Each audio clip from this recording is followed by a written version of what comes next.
So a few words of introduction. Where did the idea of uneven development come from? Well, I think what I'd argue is that the concept was originally developed within Marxian political economy to describe a whole range of things, but among the relationships between political classes, the relationships between the forces and relations of production, the uneven relationships between not just classes but units of capital and so on. And what is interesting, I think, is that subsequently that idea became generalised across a whole range of approaches in the social sciences and indeed in geography, and across the economic as well as the political in terms of substandard areas and domains. And not least, it became used in the concept of trying to understand the differences between places in what we refer to as the study of regional uneven development. But what I want to dwell on in the first half of what I say is that in doing this, it seems to me that a lot of the ways in which uneven development became talked about by economists and geographers and others actually lost some of its vital connections to its Marxian roots. And that had some important implications, both theoretically and practically. And again, I want to try and explore some of that in this talk. But I thought it's probably, to begin with, just to remind ourselves of, if you like, of the empirical reality of uneven development. And I guess in some ways I don't need to remind you of that if you've lived through what's happened in Greece in recent years.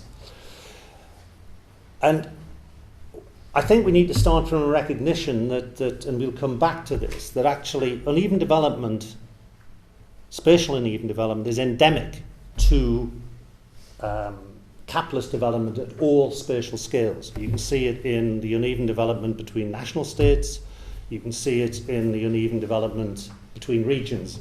And all I want to do when talking about regions is use that term simply to mean spatial units that are smaller, below the level of the national state.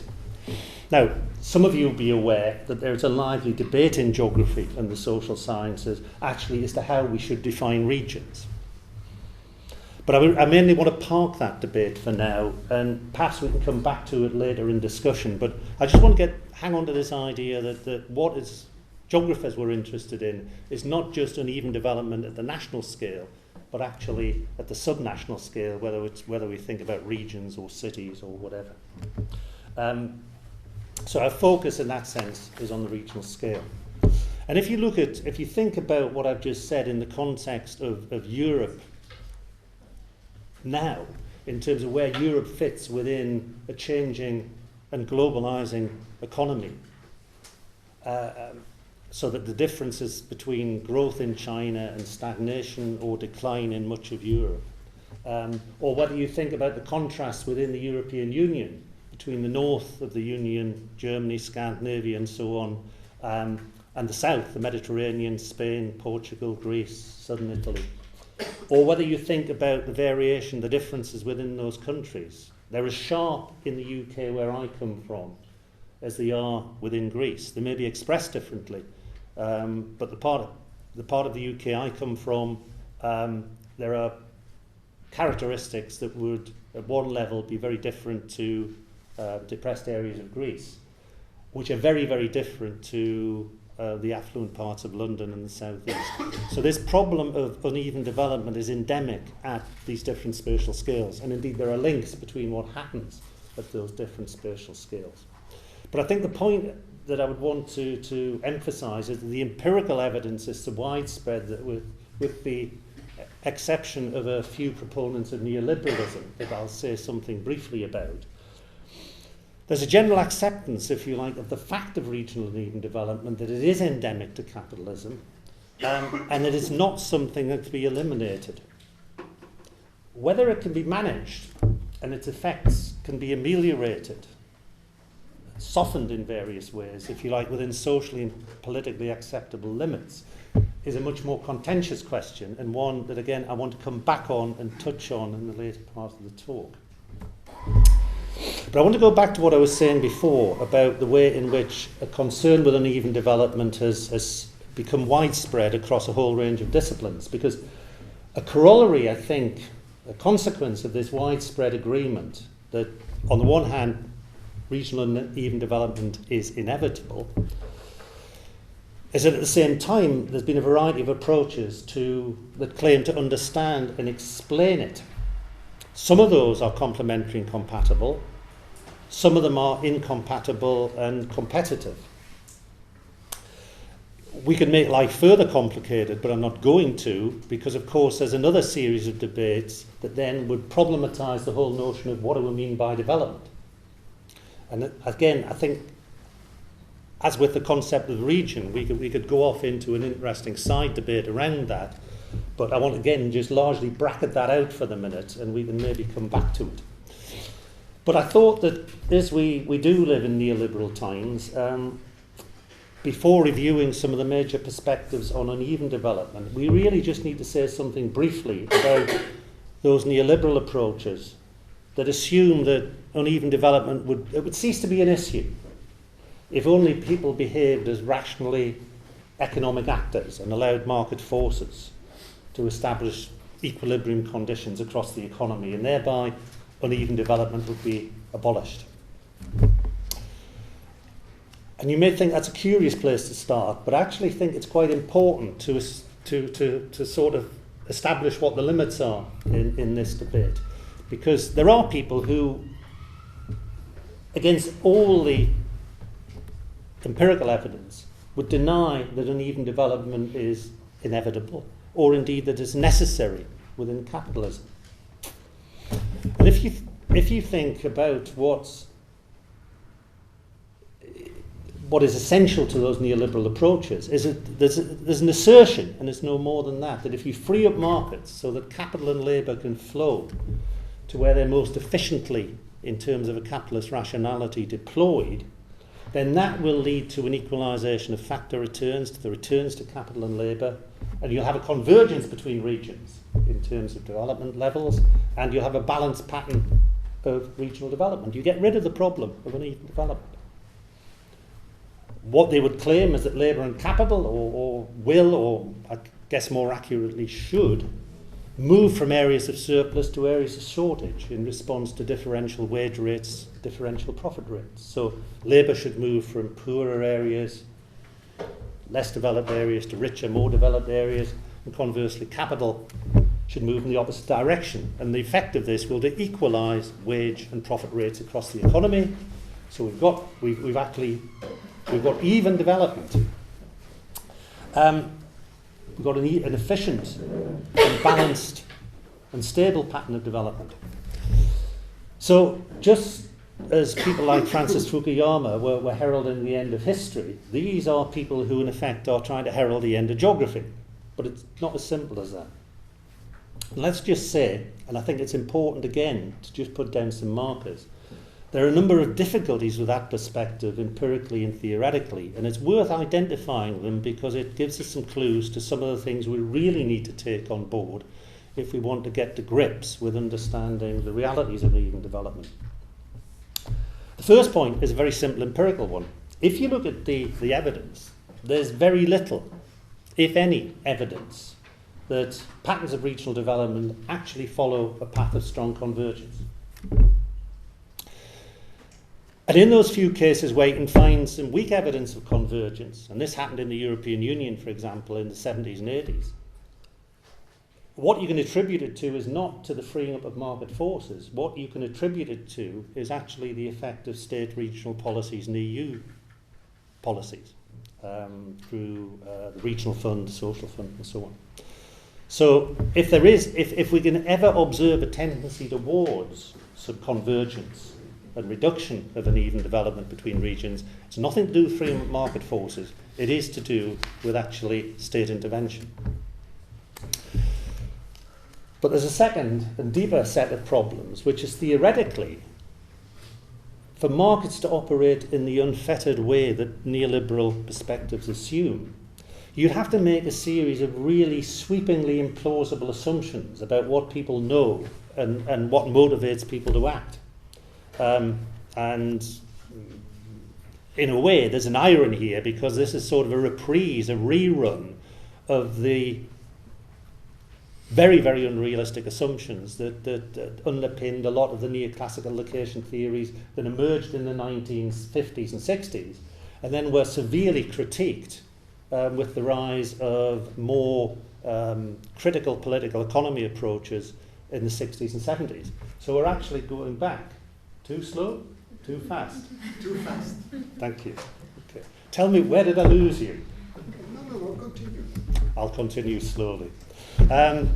So in a way, this is forgetting the lessons we've learned, and there's a strong sense of déjà vu to this.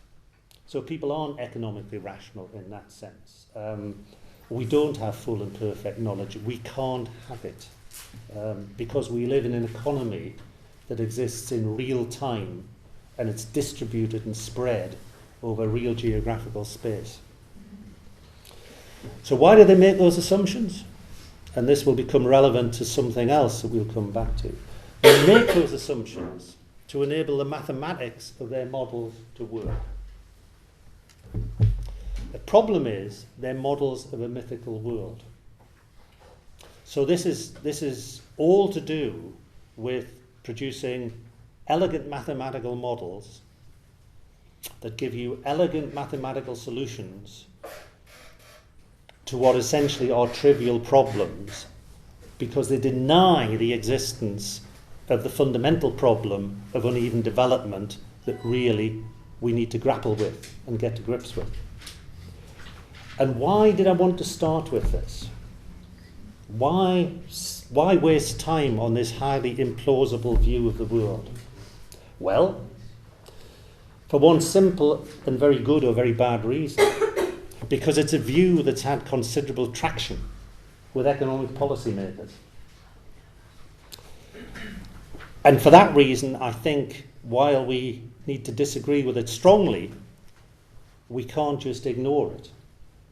What is fortunate is that there are others in the academic community who hold rather different views about uneven development, who are prepared to take it seriously and try and explain it, rather than just try and explain it away. And what I want to do is look at some of those, actually non-Marxists, but with quite interesting perspectives on this, which we need, again, I think, to be aware of because of the ways in which this has influenced thinking, but also influenced policy.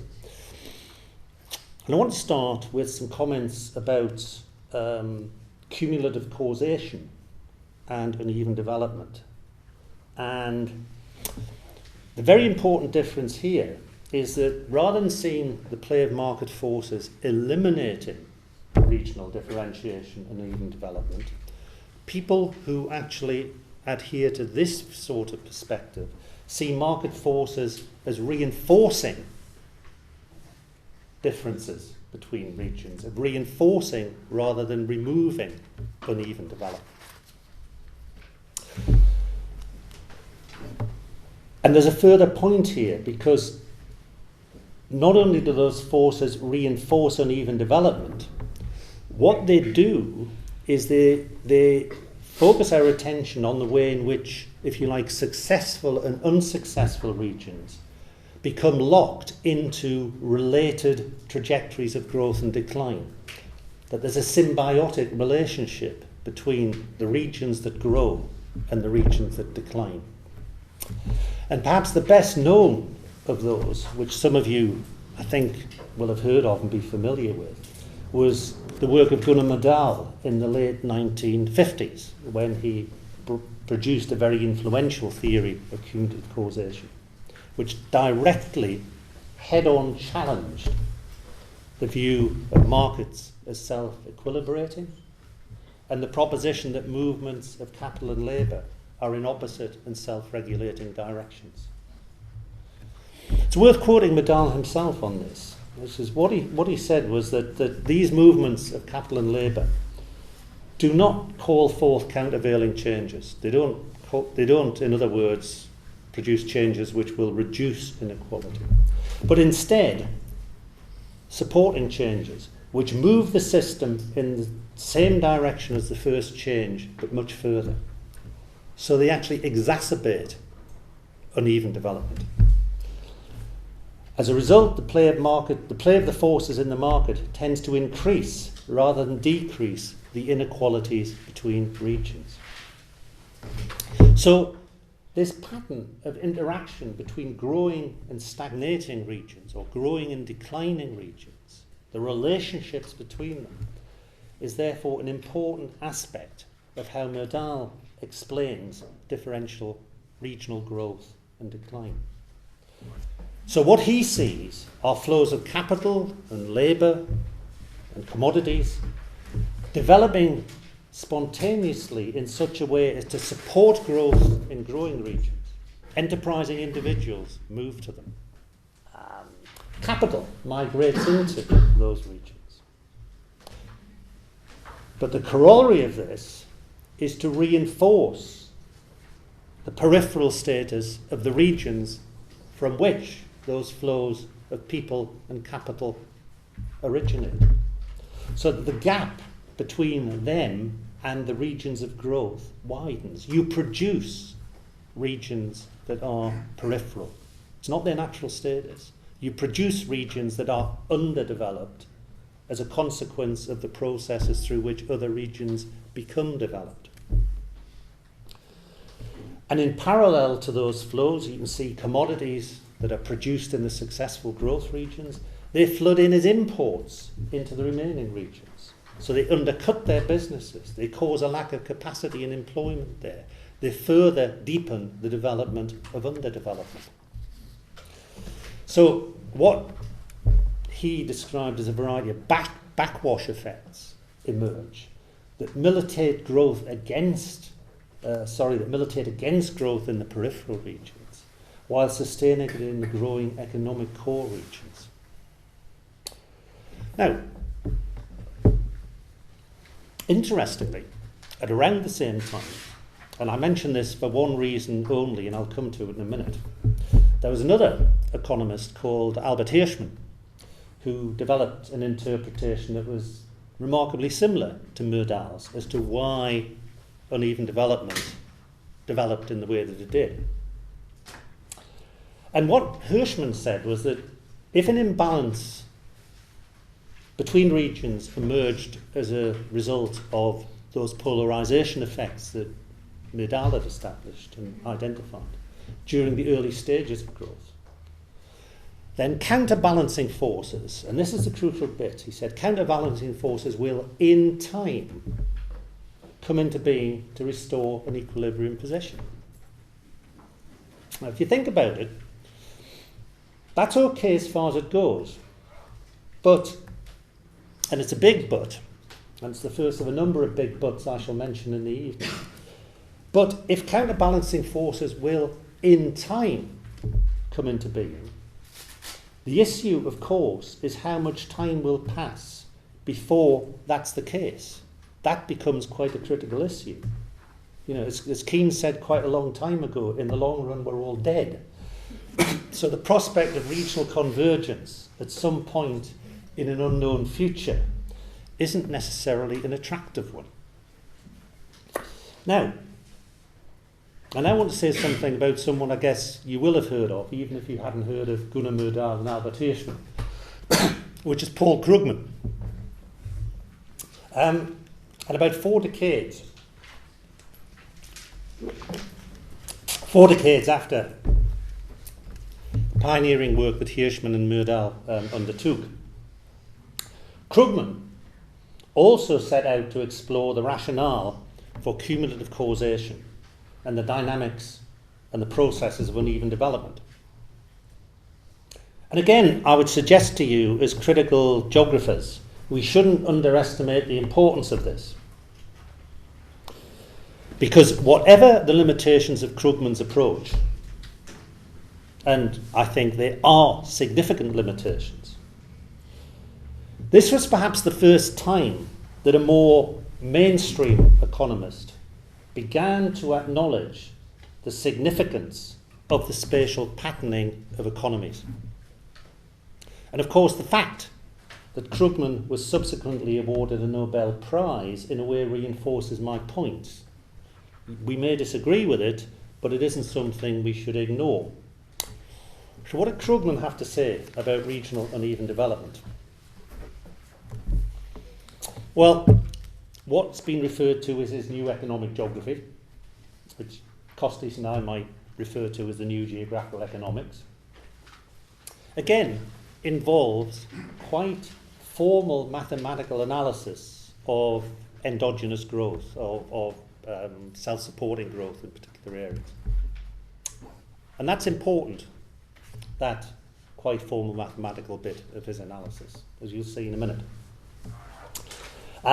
More generally, I think it's fair to say that Krugman's approach remains rooted in broadly and otherwise neoclassical framework, that he remains committed to what we would refer to as methodological individualism.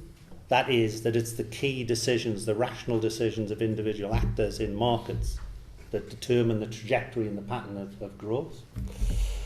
And in fact, his account, his explanatory account of the processes of cumulative causation, the same processes as Myrdal and Hirschman had been concerned with, remains a very thinly socialised one because of this emphasis on the action of individuals rather than social collectives or classes. What Krugman's approach focuses upon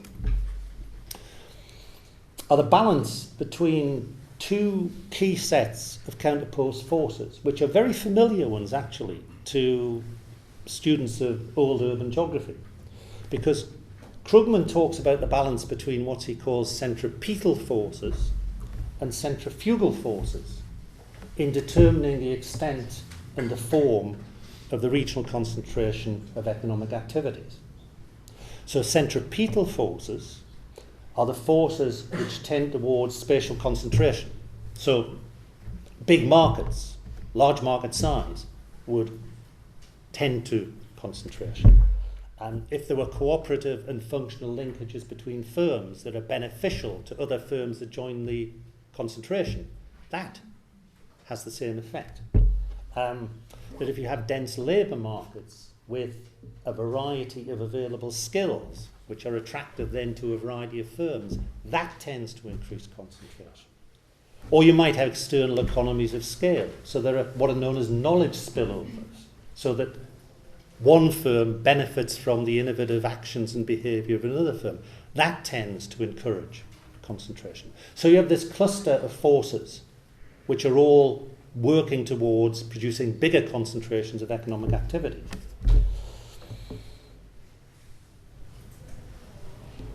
Centrifugal forces, some of which are push and some of which are pull, tend towards deconcentration. So you might have immobile labour, so you've got to go to where the labour is. Or it could be because of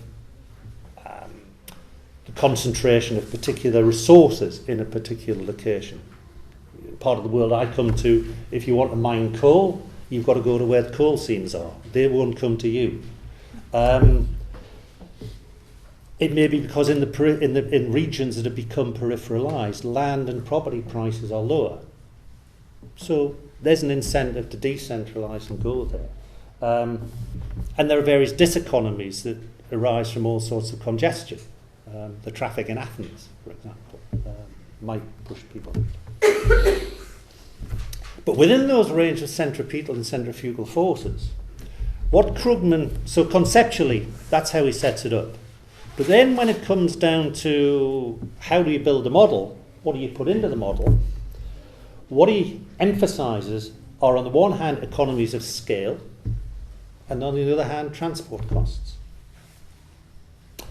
And that emphasis is not accidental, and it is significant. Why do I say that? Because they are variables that are more easily measured quantitatively. They're amenable to quantitative measurement. Why is that important? Because as such, they're consistent with, and indeed I might argue necessary for, his methodological preference for building mathematical models. So within the models, there's a tendency for clustering to be positively correlated with economies of scale and negatively correlated with transport costs. So you're effectively trading off the benefits of scale economies against increasing transport costs. And that, if you like, shapes or determines the geography of the economy. But the result of this is to produce an economic geography that's characterised by growing regional divergence, by a core periphery pattern of economic development, in other words, heightening regional uneven development with increasing growth and concentration in some places and increasing peripheralisation and marginalisation of others. Because specialisation in Krugman's scheme leads to increased efficiency, leads to comparative advantage, leads to cumulative growth in the core regions, precisely because firms there benefit from cost savings and revenue increases as a result of mutual interaction and intra-regional cooperation. So implicit in Krugman's model are some relationships between what is happening, if you like, in terms of inter-regional divergence and intra-regional collaboration and cooperation. And if you read Krugman's work, then he acknowledges that, of course, regional specialisation can, of course, begin accidentally.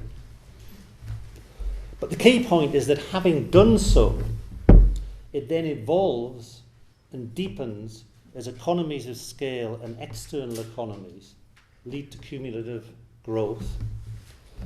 And that leads to what we refer to as lock-in and path dependency, which are concepts that became central to the approaches of evolutionary economic geography and evolutionary economics. But the net result, from our point of view, with our focus and an interest on regional uneven development, is the net result is to reinforce regional unevenness and uneven development. And here's the key point, I think. As a consequence of processes that are internal to the workings of capitalist economies. So what's coming out of this isn't that this is in any sense some sort of fortuitous and unfortunate byproduct. Krugman's making a very important point, although he perhaps wouldn't express it in the same terms as I'm expressing it. That is that in Krugman's view, the social relations of capital will unavoidably lead to regionally uneven development, irrespective of issues such as the uneven distribution of natural resources, or those resources that become defined as natural resources. Now, other people have taken a different approach to Krugman, but one that's attractive in some regard, and that's why I want to say something about it, but lacks the systemic perspective that Krugman offers. And what I think is important, and this is why I said at the beginning, talking about him a few minutes ago, while we may point to weaknesses in his approach,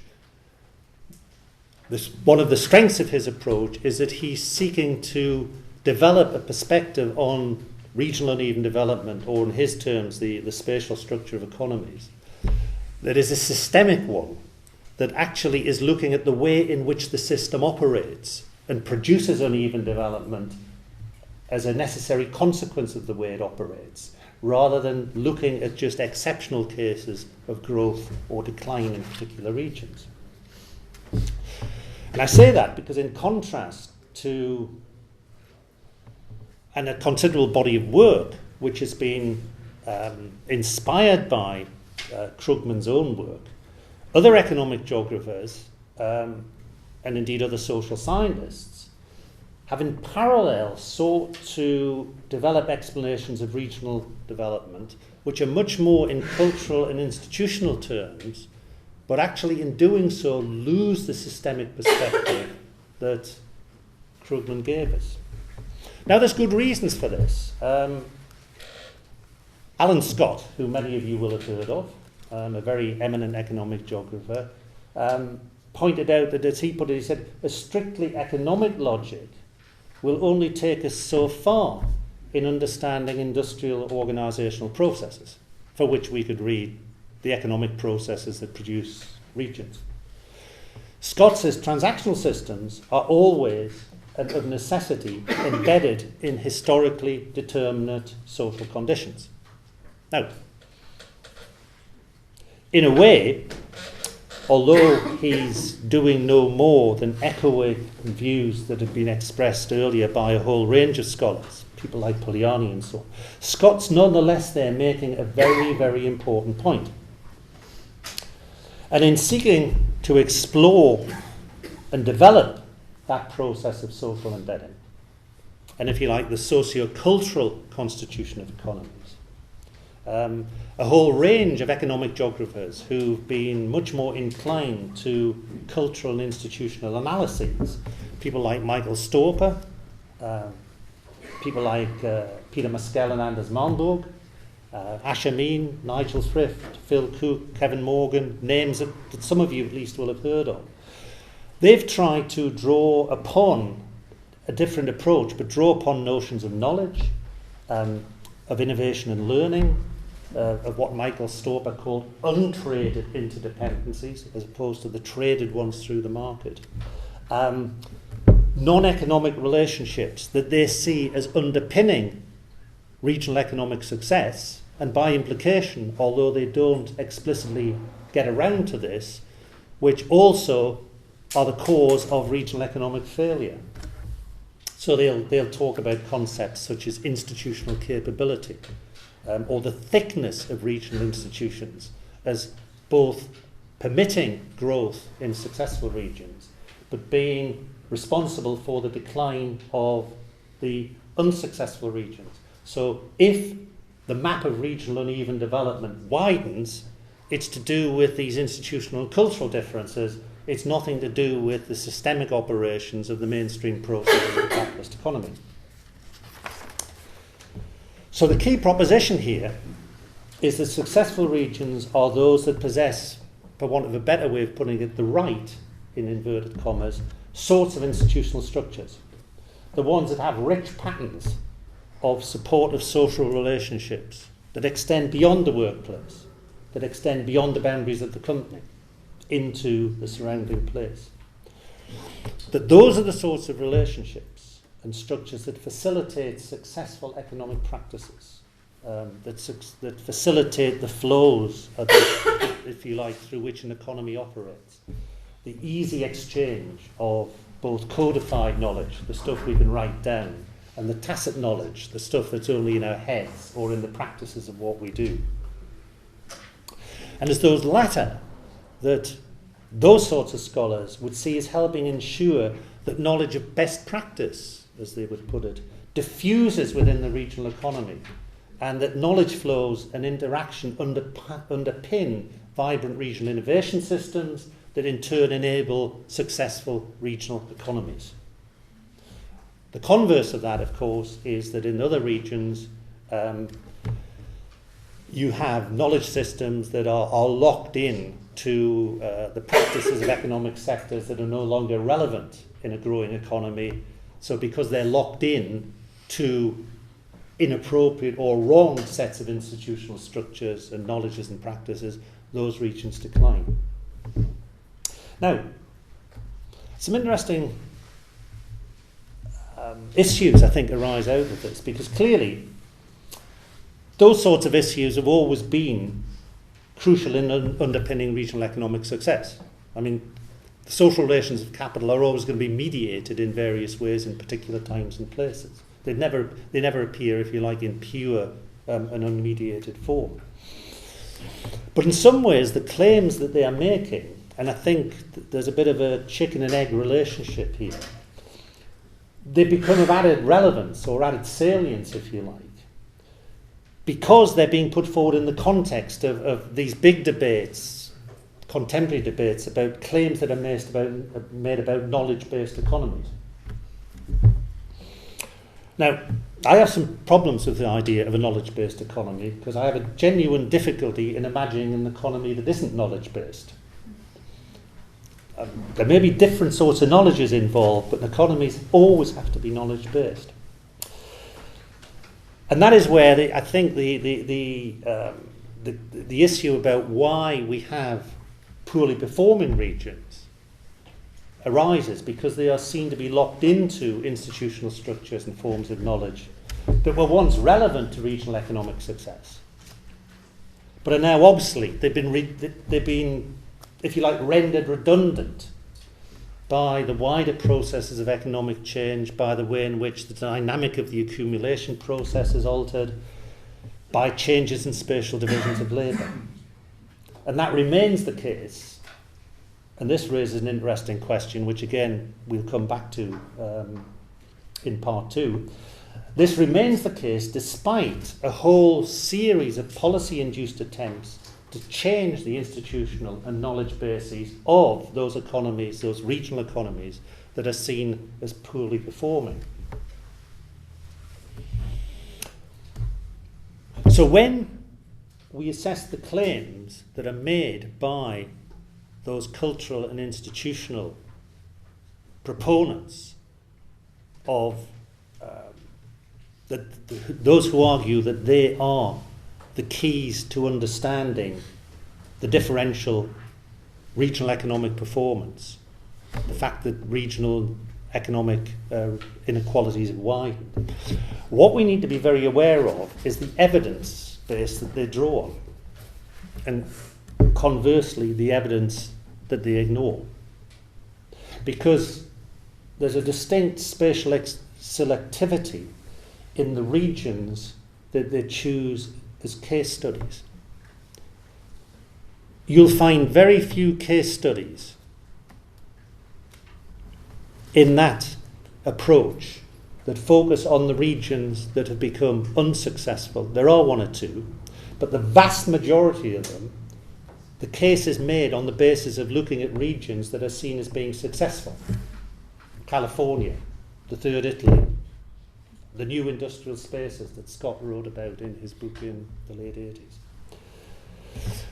And there's an interesting consequence of this, because there's no doubt at all that a result of this is that those studies provide often rich and detailed insights into the reasons for the economic success of individual regions, and I emphasise the individual.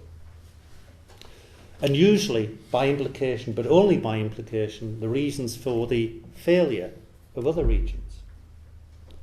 And I think it is true to say that providing those in-depth regional case studies and actually better understanding the cultural and institutional bases that relate to regional economic success and failure and regional uneven development, that's important. No doubt about that. And it's certainly okay as far as it goes. And the question is, does it go far enough? So here's another but, another very important but. As a result of their emphasis, what do they leave out as a result? As well as what's present, what's absent? And crucially, what studies in that sort of framework lack, whether they're looking at the growth regions, the successful regions, or the unsuccessful regions, is they lack the capacity to provide insights into the wider overall patterns of regional uneven development and the reasons for them. They lack the capacity to provide that systemic perspective that looks at the relationships between economic success in some regions and failure in other regions. So to reiterate, they're unable to provide an analysis of regional uneven development as a systemic and necessary and unavoidable feature of capitalist economies.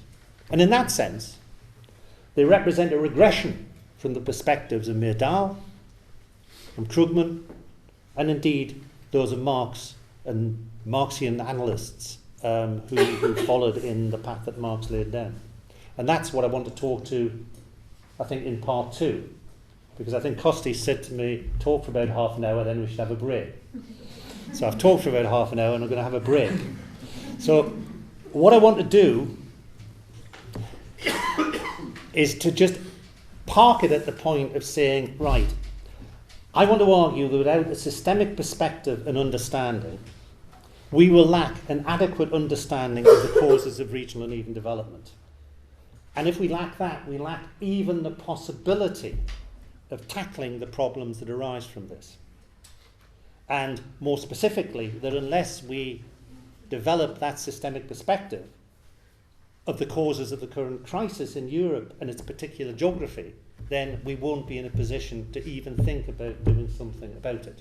Okay, as I said, what I want to do in the remaining time that I'm going to speak is to talk about Marxian political economy and uneven development. But let me begin by very briefly summarising the argument, or my argument at least, whether you accept it's another question, my argument so far.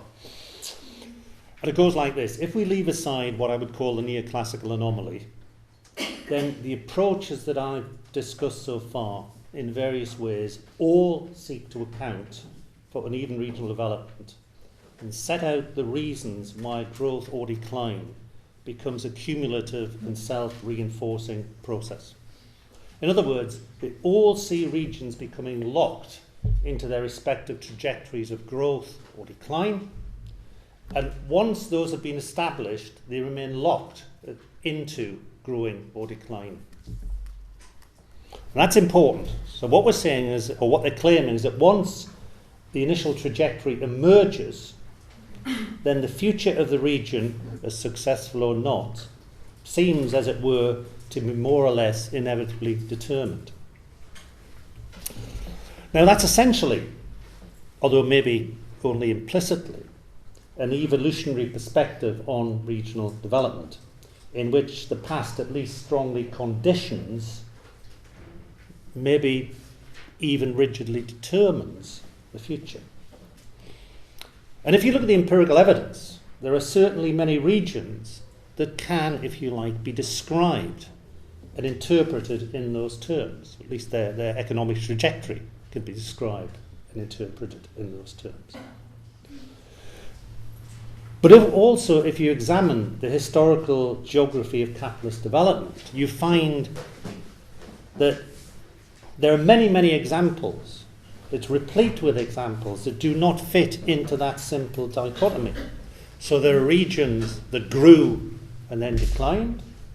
There are regions that were peripheral that then became much more central. There are other regions, not least where I come from in northeast England, but you could think of other parts of the European Union, areas that we call old industrial regions, like Wallonia or Nord-Pas-de-Calais or the Ruhr or the Midwest in the USA, that were once centres of capital accumulation and cumulative economic growth, that were growing strongly. But then, if you like, they flipped and they became regions of decline, characterised by devalorisation, by capital flight, by disinvestment. Subsequently, some of them at least, to varying degrees, have experienced a limited degree of renewed economic growth and success based on new inflows of rather different sorts of capital.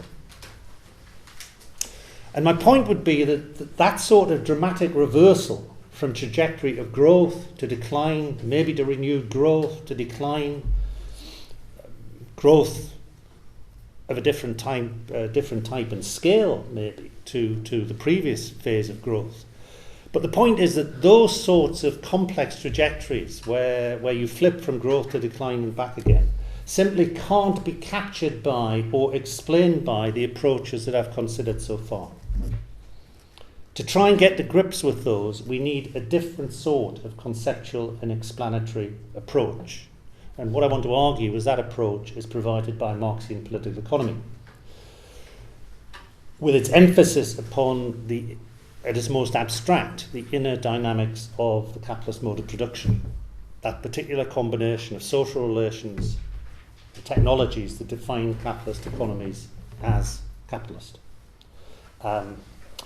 An approach that emphasises competition among and within structurally defined classes of capital and labour as the driving forces of the accumulation process that defines that economy.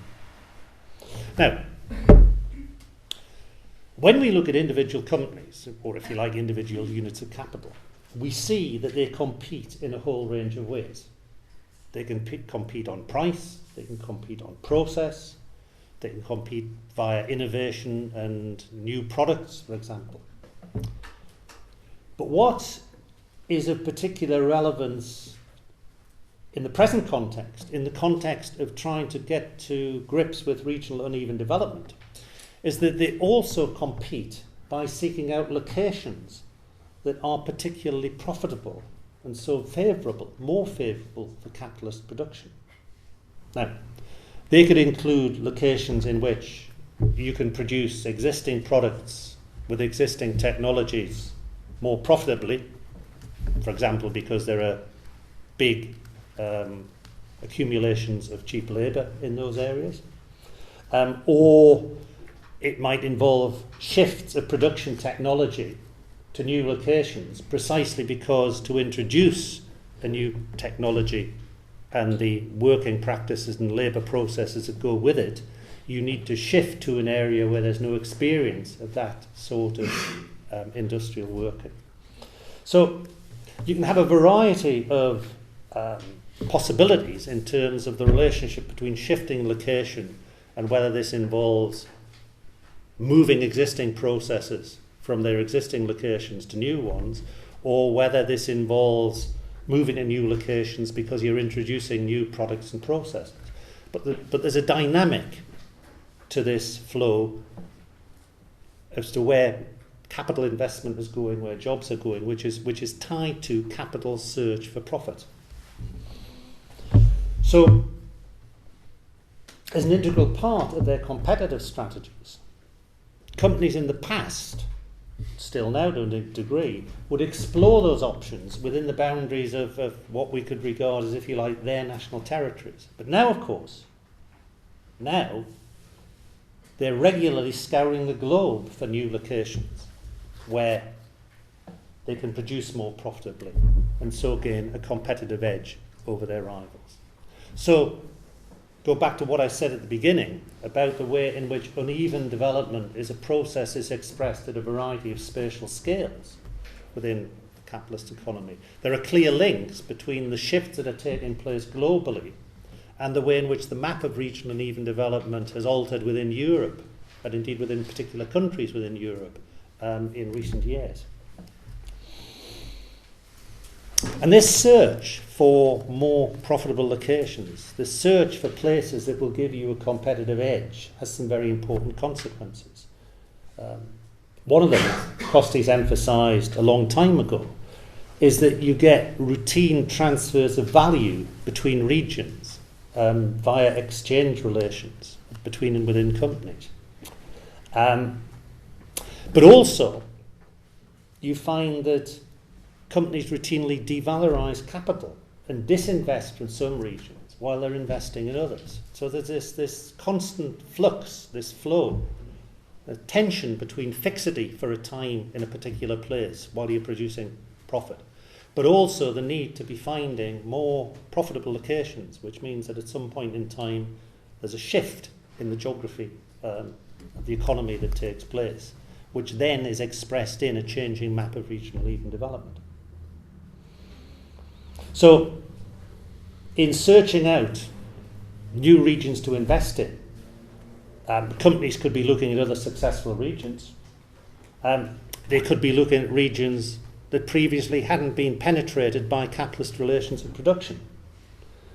They could be regions that had been abandoned by other companies because they'd gone off in search of profit in another location. The point would be that in that sense, the choice of region, whether to invest or invest in or disinvest from a region, will depend upon the specifics of product and process and company.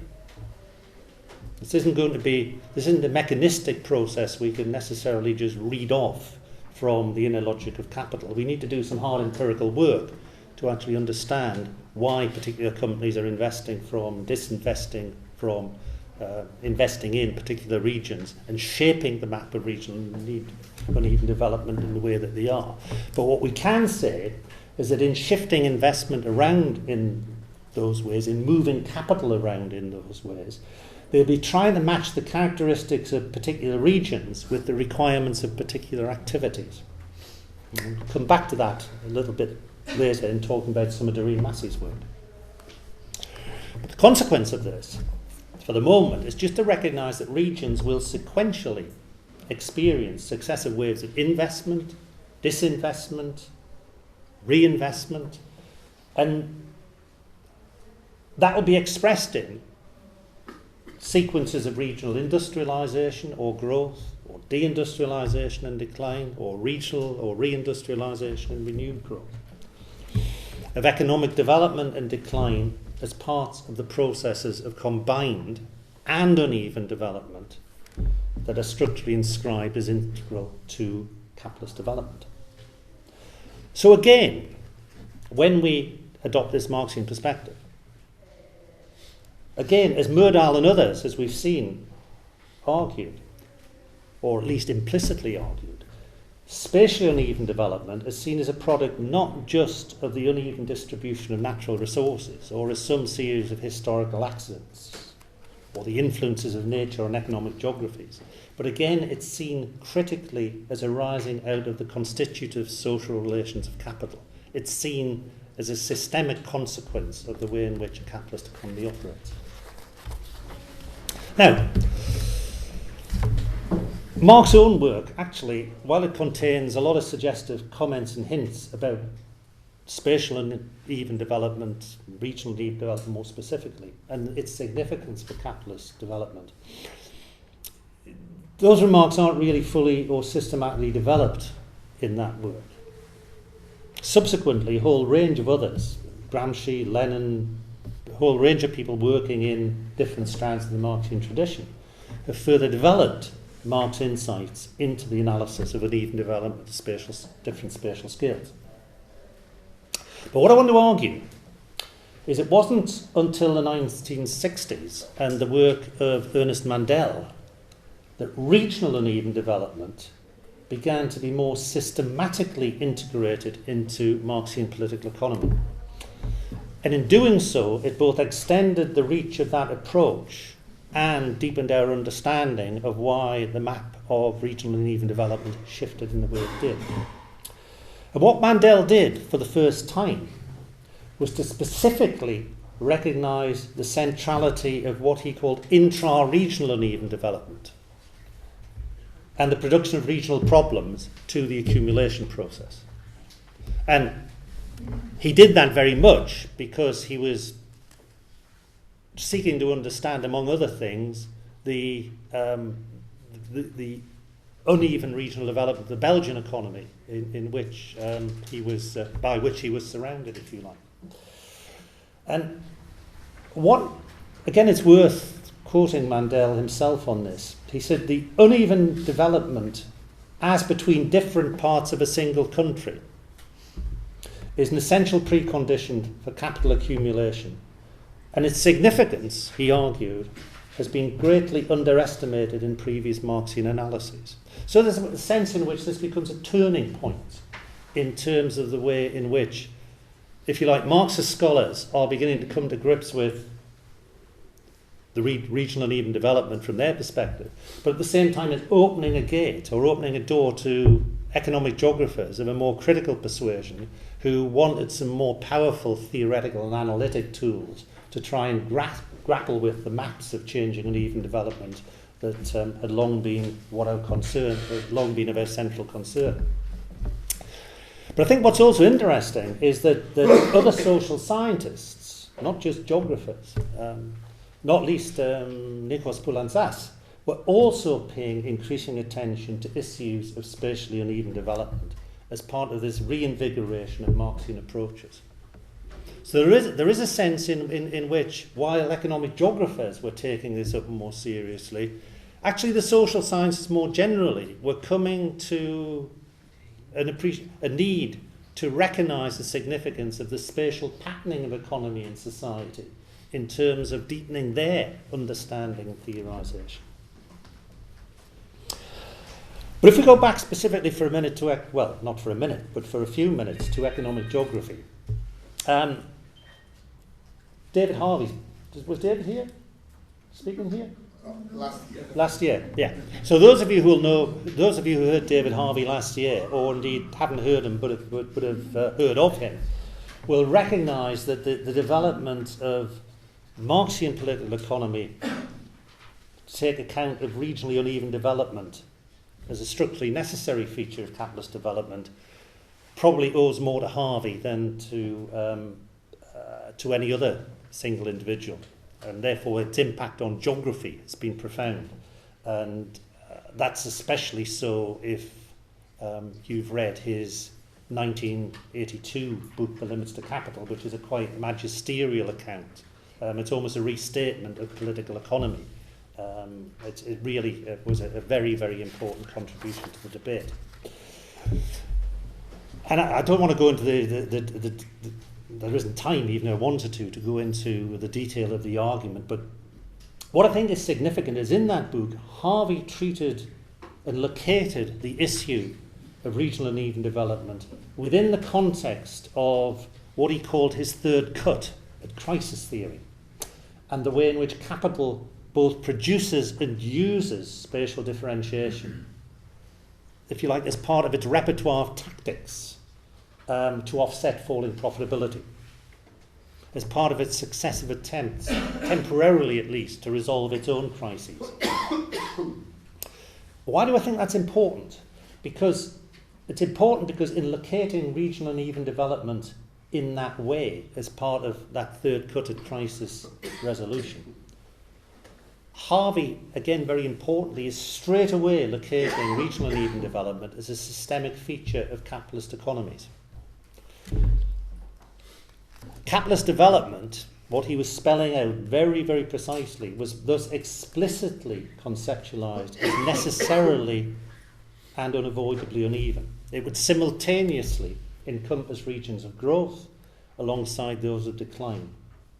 And it would see that as integral to the crisis-prone process of capital accumulation. So if regional crises are inevitable, then that's because the mode of production through which they are produced is a crisis-prone one. Harvey's thinking on this was further developed by Neil Smith, who published another very important book on uneven development a couple of years after The Limits to Capital came out. And what he did was develop a concept of what he called a seesaw theory of uneven development. And again, I want to say a little bit about this because it comes back centrally to this question of regions flipping from trajectories of growth to decline and back to growth. And he developed, what Neil Smith did was to develop this approach explicitly as a way of trying to grapple with what he recognised as the dialectical relationship between development and underdevelopment. And in his approach, as in Harvey's, the contradictory character of capitalist development, he would argue inevitably and unavoidably, results in capital eroding the place-specific conditions of profitable production as part of the development process. In other words, if you think about it, that in the course of its own development, capital cuts the ground from beneath itself in a particular place. And that provides the stimulus to have to go and find another place in which to produce profit. But in abandoning a place, it also helps recreate conditions which might make that place attractive to capital in the future. And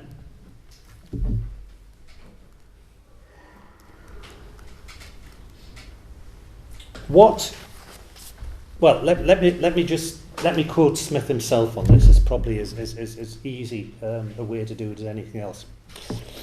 This is what he had to say in 1984. He said, underdevelopment, like development, proceeds at every spatial scale.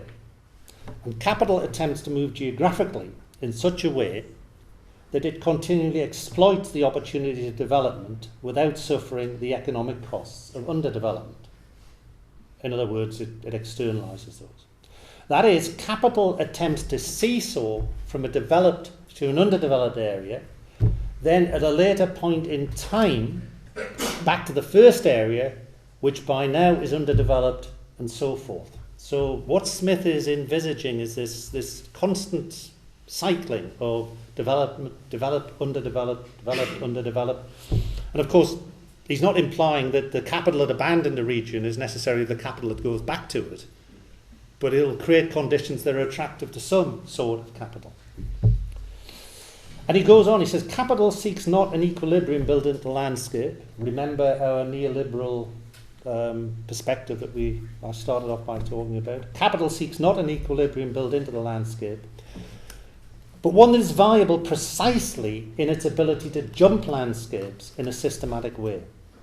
This is the seesaw movement of capital, which lies behind the larger uneven development process. And I think that's a very powerful statement of what is involved. So that seesaw theory represents capital's attempt to secure what Harvey had previously and earlier conceptualized as a spatial fix via systematic mobility. And I guess through creating a sort of dynamic equilibrium rather than a fixity in a static equilibrium. And it was via that theorization that Smith, I think, helps us to grasp in an important way the rationale for the constant ebb and flow of capital in and out of a region. It's like the tide coming in and out on a beach. It comes in, it goes out, it comes in, it goes out. And that is what lies at the heart of the differential processes of regional and uneven development. Why some regions at some point in time are growing and others are declining, and at a later point in time, growth regions are declining, and the regions that were declining are growing, and so on. So you get a sort of an image or a metaphor of a shifting map in a very literal sense. But this still leaves some important questions unanswered. I mentioned Doreen Massey in passing a few minutes ago, and we now need to say something, just think a little bit about what she had to say. Because what Smith's and Harvey's approaches, very, very powerful though they are, at a systemic level, leave unanswered, is the question of which regions experience which sorts of trajectories of growth and decline at what points in time. And why is this so? And they left those questions quite open, and I think, to be fair, deliberately quite open because of the level of abstraction at which and level of analysis at which they're writing. And progress on that front of trying to answer those questions of, well, why this region now is growing rather than that region there declining. The advances on that, I think, we can best begin to try and grapple as a result of Massey's quite seminal work, which was brought together in 1984 in her book Spatial Divisions of Labour. So there was a lot happening in the early 80s. Just as neoliberalism was booming, then critical social science was actually getting to grips with understanding why the perspectives it offered were actually hopelessly inadequate. But I would argue that just as with Harvey's and Smith's books that I just mentioned, that book, Spatial Divisions of Labour, is another canonical text, an essential text for students of uneven development. And what Doreen Massey sought to do was develop a rather different and what she saw as more proactive conception of regions. And this raises some challenges which for the minute, again, we'll just pass over. But what she wanted to do was challenge a view that saw the fate of regions as simply the end product of the decisions of capital. So, if you like, as layers of investment were laid down in a region by capital and then were stripped out of a region by capital, so that the whole fate of the region was simply a consequence of the decisions of capital sedimented into, then stripped out of, sequentially, a region at capital's behest. Which she saw, her argument would be that left regions, whatever we mean by that term, as little more than passive objects that resulted from the logic of capital.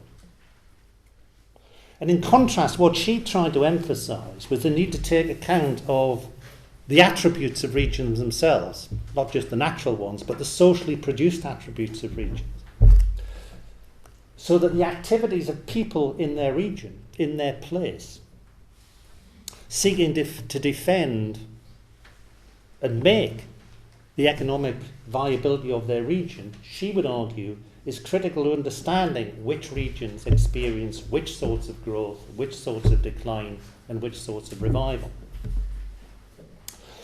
So to put it very shortly, because I'm keeping an eye on the time, in Doreen's view, the economic success or failure of regions would be a result of the interplay between regionally specific attributes and processes on the one hand, but also the wider systemic flows that shaped flows of capital on the other. So it's not that she was in any sense ignoring the systemic significance of the way in which capitalist economies are structured. What she was saying is that actually to understand what happens to particular regions, particular times, we need to go a bit beyond that and take into account the specifics of those regions themselves. Now, again, as some of you will know, she subsequently went on to develop some more sophisticated conceptions of regions and of the way in which they became entwined with processes of combined and uneven development. And I mention that because in that sense, we can see some points of convergence between the sort of explanatory approach that she was developing and some of the more recent cultural and institutional perspectives on why some regions succeed and others fail. Provided, but, another very important but, provided that you can connect those to these more systemic explanations of uneven development. And briefly, how much longer have I got? Okay. What I want to do now is turn to something, a rather different take on this question of regional uneven development, which I've hinted at in passing once or twice. But just to make a few comments about the role of the state in managing regionally uneven development, if you like, in managing the tensions and avoiding the crises. So the proposition is uneven development is inevitable, it can't be abolished, but can it be managed within socially and politically tolerable limits? And to start with that, the starting point would be to recognise that regions might develop, some overlap with Massey's work here, might develop what David Harvey, very much influenced by the work of Raymond Williams, referred to as structured coherence. In other words, a characteristic that would generate a sense of regional identity, regional interest, which would be shared by a range of social groups and forces. There are echoes of Gramsci in this as well, of course. But expressed via what Raymond Williams called a particular structure of feeling, through which people, if you like, became attached to their region, to their regional identity.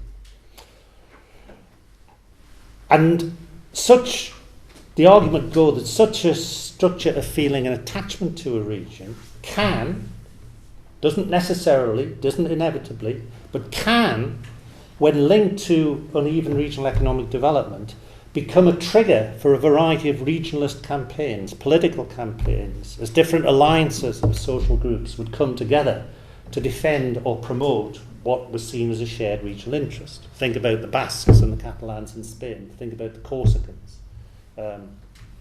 In a weak sense, think about the Scots and the Welsh in the UK. And in an even weaker sense, think about us in the northeast of England, but I'll maybe say something about that in due course as well. But my point would be that those campaigns can take a variety of forms. So the expression that they take, the form that they take, is always a contingent issue. It depends on the specifics of time, region, space, and politics. So it might involve action to protect existing economic activities. The strikes, the campaigns in the UK in the 84-85 to try and protect the coal mining regions, for example. Or it might involve attempts to attract new activities to peripheral regions. Lots and lots of history of that. See it in northeast Greece, as you can see it in northeast England. It might involve pressures to reduce income transfers from economically successful regions to less successful peripheral regions. Or conversely, pressures to increase central state resource allocations to economically less successful peripheral regions. And you could see both things going on at the same time in Canada at one stage 20, 30 years ago. They could involve campaigns that directly challenge the authority of the national state by seeking to establish more devolved forms of regional governance that give more powers and resources to regions. Or, and this is where, when we talk about regions, we've got to be careful. I think more precisely what we're saying there is to give those more devolved powers to those people who are empowered or empowered themselves to speak for and act on behalf of the region. But I suppose what's coming out of this, and this is where the link up with Doreen Massey's work, I think, again, is significant, but also others. It's to see regions as active subjects that I think it was Alain de Pietz talked about as acting for themselves. And in that way, seeking to exert a greater degree of influence over their own economic well-being, and in that sense, seeking to shape where they sit in the map of regional uneven development. Now, as I said a moment ago, it's worth noting that those moves may be contested within the region itself. There was an attempt by the Labour government to persuade the northeast of England that it should have a regional assembly. And it was thrown out by about 4 votes to 1 by an unusual coalition of those who didn't want a regional assembly and those of us, myself included, who wanted one, but wanted one with a lot more power than the one that was on offer. So the net result was no, we're having nothing to do with that at all. Now, of course, there can be more radical demands that extend beyond the greater devolution of powers to demands for autonomy, to demands for separation, to demands for independence that then challenge the very territorial coherence of the national state. So I suppose what I'm getting at in one form or another is that the political effects of regional uneven development, not just the economic drivers of that process, but the political effects of regional uneven development may be to generate pressures to alter patterns of resource allocation via the state. But at the same time, there are pressures to keep, you see it in graphic and painful form here at the moment, to keep state expenditures within what someone else sees as acceptable limits. Or they might result in pressures to restructure the state itself in an attempt to smooth the path to more even or less uneven regional economic growth, to secure the legitimacy of state action, or maybe even to secure the territorial integrity of the national state itself and avoid various potential forms of crisis. Which is another way of saying that the state gets involved in trying to deal with the regional problem in a very, very tricky balancing act, because it's trying to trade off and balance different political forces who are pushing for different ways of approaching what the problem as it affects them. What's interesting, of course, is you can go back, and we can date this quite precisely, to 1928 in the UK, the point at which national states began to recognise that regional uneven development wasn't just an economic problem. It was a potential political problem that could generate political tension, social unease, social disruption, and so on. And it's really from that point that national states started to intervene to try and manage, through a whole range of policies and tactics, the expression of the regional problem within their national territory. And in due course, the European Union now has its sort of layer of policies as it's trying to manage, in some respects at least, uneven development within the European Union. And I think the problem is that those policies are trying to diffuse unavoidable tensions and latent conflicts that arise from the fact that these regions are produced, unevenly produced, as a consequence of the process of capitalist development itself. With the fact that regions are simultaneously places with multiply dimensional meanings to which people are attached, which they want to defend, regions they don't want to move from. And at the same time, they're part of a socially produced space in which capital is seeking to make profits. And that's a real tension. And for much of the time, the conflict has remained latent. It remains submerged. It's simmering, if you like, or the tension remain within tolerable limits. But every now and again, the crisis erupts. The tendency towards boiling over actually is actualised. It erupts into national economic crises, maybe even global economic crisis, if it's discursively constructed in that way. It emerges in regional crises. The tendency towards crisis never disappears. We've seen it erupt very fiercely in the last 5 or 6 years, having been kept more or less within manageable bounds for quite a long period. It's not clear coming out the other side of that crisis, of course, what that future is going to look like, what the map of regional need and development is going to look like. But the point is that crisis tendency is always going to be in and must be imminent in the social relations of capital itself. And when we think about the implications of that for regions, there's a very important consequence, which is that for, I was going to say most, but I think I probably mean all regions in a capitalist economy, it's their relationship to the ebb and flow of the accumulation process, of the movement of capital in processes of uneven development, that's critical to their reproduction as places. So you're trying to balance that tension between the seesaw movement of capital in and out of regions, depending on their relative profitability for it, and the fact that people like us live in those regions and they're places we live. And yes, of course, wage labour is part of it, and we need jobs in that sense. But there's a lot more to living in a region than that. So that tension is something that it can go that way or it can go that way. We're never quite sure.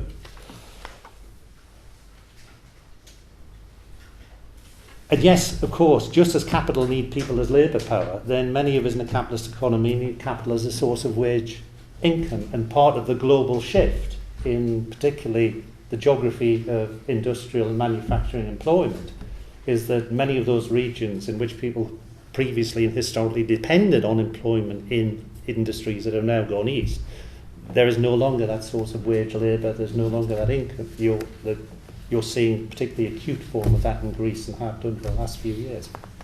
So let me begin to try and wind up by way of conclusion. Or I'm not even sure conclusion is the right term. What have I been arguing? Well, with few exceptions, there aren't many people, I think, there aren't many academics, there aren't many people who experience it, that would deny the reality of regional uneven development as being a chronic feature of the sort of economy that we exist in, of capitalist development. And in one form or another, therefore, it's certainly going to be something that will be with us for the foreseeable future. Just what its precise expression is another question, but it's going to be there. Why do I say that? Well, simply because the weight of empirical evidence, along with insights provided by a whole range of theoretical positions, that whatever else they disagree on, actually they wouldn't disagree on the fact that the geography of the economy will be regionally uneven. So all that theoretical and empirical evidence renders any other conclusion, I think, unreasonable and implausible. And I think if we think about what's happened in Europe in recent years, then it's difficult to come to any other conclusion. There is theoretical debate as to just why that is so. There isn't a consensus. There isn't a theoretical consensus. There are competing theories. I've got my preferences, and others will have theirs. But there is a theoretical debate to be had in the economy as well as in the academy, as well as if you like, the practical debate that capital has when it decides where to invest from and disinvest from. And while some of the academic perspectives at least suggest that regional uneven development can be avoided, more generally, I think the point at issue is which of the variety of competing perspectives as to the persistence of regional uneven development is the most appropriate explanation.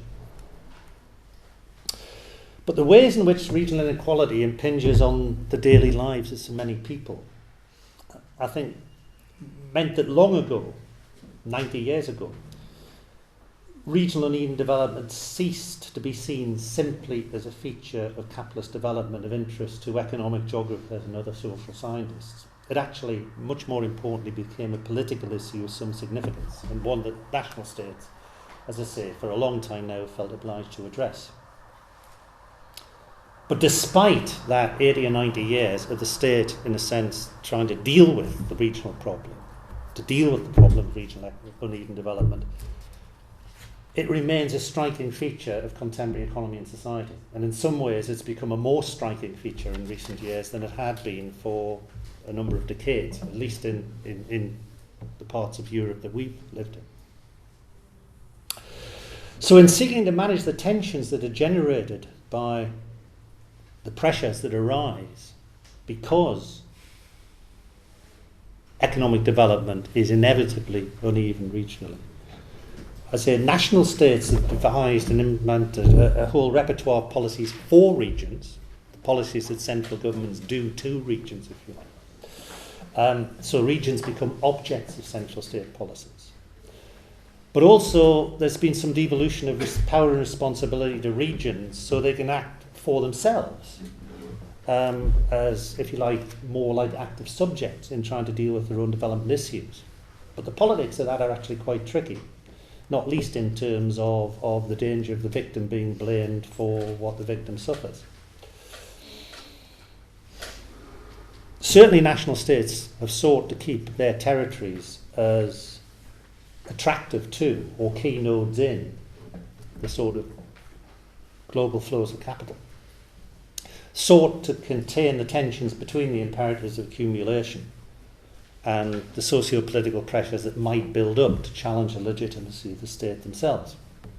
But given all this, and that's the comment I'll end on, I think it's a sobering comment as to the limits to the capacity of national states, and indeed the EU, to shape trajectories of uneven development, that regional inequalities and regional uneven development remains such a chronic and persistent feature of capitalist economies, both the advanced and the most backward, and as far as we can see will do so in the future. And out of that come a whole series of challenges. And it's not clear how those challenges actually will be taken up and dealt with. But I think it's as well to end on that sobering note and say that yes, I think we now understand a lot more about why the map of regional uneven development is as it is, but I'm not sure we're much wiser as to what we can do about it. Thank you.